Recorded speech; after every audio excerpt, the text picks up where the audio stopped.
The Honourable Member for Cartwright-L'Anse, Clair. Thank you, Mr. Speaker.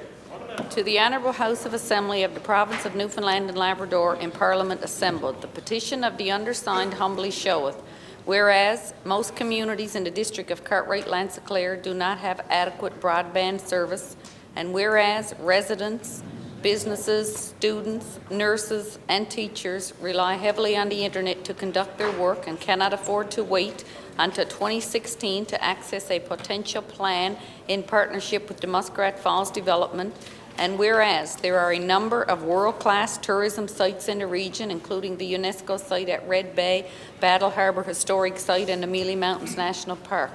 Whereupon the undersigned, your petitioners, humbly pray and call upon the House of Assembly to urge the Government of Newfoundland and Labrador to work with the appropriate agencies to provide adequate broadband service to the communities along the Labrador Coast.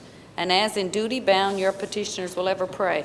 Mr. Speaker, my colleague just talked about the importance of internet access, and I want to continue to talk about that. I have 22 communities in my district, many of which someone will tell you they have broadband service. It's not sufficient broadband. They are closed to sales. They are maxed out. Mr. Speaker, I've spent the last number of months having meetings with provincial departments, with the COA, with Bell Alliant, the service provider, wondering how we can come to some acceptable resolution with this.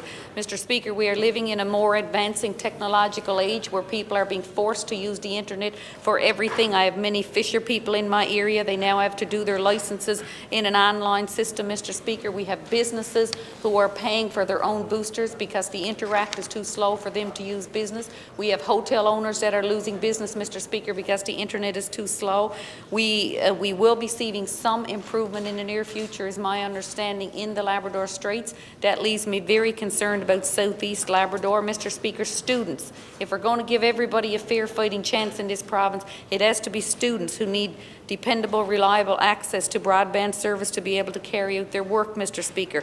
Working professionals I hear from on a regular basis, Mr. Speaker, that are asking for improvements. Right now we've got a multi-billion-dollar mega industrial project in our backyard. In my office every single day, Mr. Speaker, hears from people who can't use internet in their own home to apply for jobs, and the only way that you can get a job there is to be able to apply online, Mr. Speaker. And these are just some of the very concerns, and I could go on, vehicle renewal and things like that. I will continue to call upon government to look at these 22 communities, and in especially the 6 or 8 in Southeast, and to work with the federal government and the service provider to come to an acceptable resolution to bring us into the 21st century like many other places in the province. Thank you, Mr. Speaker.